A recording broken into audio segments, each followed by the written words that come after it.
This video sponsored by BuyMode. இந்த ஆப்பில் நீங்கள் பர்ச்சேஸ் பண்ணக்கூடிய எல்லா விதமான ப்ராடக்ட்டும் உங்களுக்கு ரொம்ப மலிவான விலையிலே கிடைக்குது. இதில் நிறைய ஆஃபர்ஸ் அண்ட் கூப்பன்ஸ் ப்ரொவைட் பண்ணுறாங்க.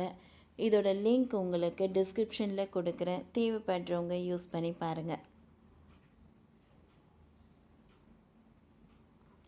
லேயர் பிரெத் இனி இவங்களுக்கும் ஆட்டோமேட்டிக்காகவே சீட் கிடைக்கும். ரயில்வே புது ரூல்ஸ் மகிழ்ச்சி. பொதுமக்களின் வசதிக்காக எத்தனையோ அறிவிப்புகளை ரயில்வே நிறுவனம் கொண்டு வந்துள்ள நிலையில் மூத்த குடிமக்கள், கர்ப்பிணிகள் மற்றும் மாற்றுத்திறனாளிகளின் வசதிக்காக மற்றொரு அதிரடி அறிவிப்பை வெளியிட்டிருக்கிறது. இது குறித்து மத்திய ரயில்வே அமைச்சர் வெளியிட்டுள்ள அறிவிப்புகள் என்னென்ன, அதன் சிறப்பம்சங்கள் என்ன என்பதனை சுருக்கமாக பார்க்கலாம்.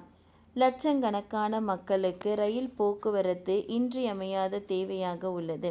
இதனால் ஏராளமான ரயில்கள் விடுபட்டுள்ளது. என்றாலும் தொலைதூர பயணமாக செல்வோர்கள் லேயர் பெர்த்துகள் அவ்வளவாக கிடைப்பதில்லை.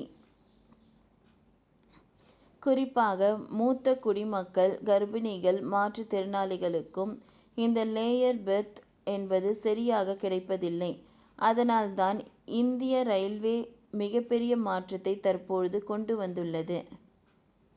மூத்த குடிமக்கள், கர்ப்பிணிகள், மாற்றுத்திறனாளிகள் டிக்கெட் ரிசர்வ் செய்யும் போது லேயர் பெர்த் ஆப்ஷனை விட்டாலும் கூட அவர்களுக்கு லேயர் பெர்த் ஒதுக்கும் வகையில் புதிய விதிமுறைகள் கொண்டு வரப்பட்டுள்ளது. இது தொடர்பாக நாடாளுமன்ற மக்களவையில் ஒரு கேள்விக்கு பதில் அளித்து பேசிய ரயில்வே அமைச்சர் அஸ்வினி வைஷ்ணவ், ரயில்வே முன்பதிவு முறை இப்பொழுது மூத்த குடிமக்கள், 45 வயது மற்றும் அதற்கு மேற்பட்ட பெண் பயணிகளின் கர்ப்பிணிகள், தகுதியான பணிகளுக்கு கீழ் பெர்த்துகளுக்கும் முன்னுரிமை அளிக்கிறது. இத்துடன் லேயர் பெர்த்துகளை முன்பதிவு செய்ய அனுமதிக்கும் சிறப்பு வசதியையும் ரயில்வே அறிமுகப்படுத்தி உள்ளது.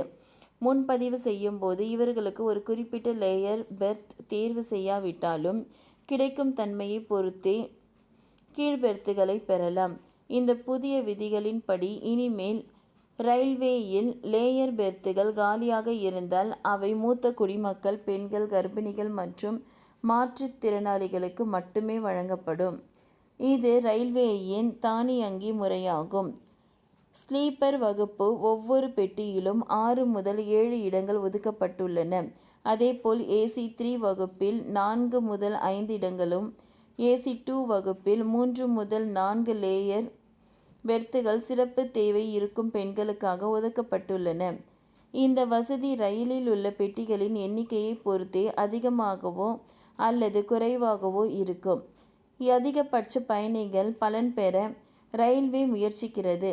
மெயில் எக்ஸ்பிரஸ், ராஜதானி மற்றும் ஷிபாதி ரயில்கள், திவ்யாங் ரயில் பயணிகளுக்கும் இது ஒதுக்கீடு முறையை பின்பற்றப்படுகிறது. ஓகே ஃப்ரெண்ட்ஸ், இந்த வீடியோ உங்களுக்கு யூஸ்ஃபுல்லாக இருந்ததுன்னா லைக் பண்ணுங்கள், ஷேர் பண்ணுங்கள், சப்ஸ்கிரைப் பண்ணுங்கள். தேங்க்யூ.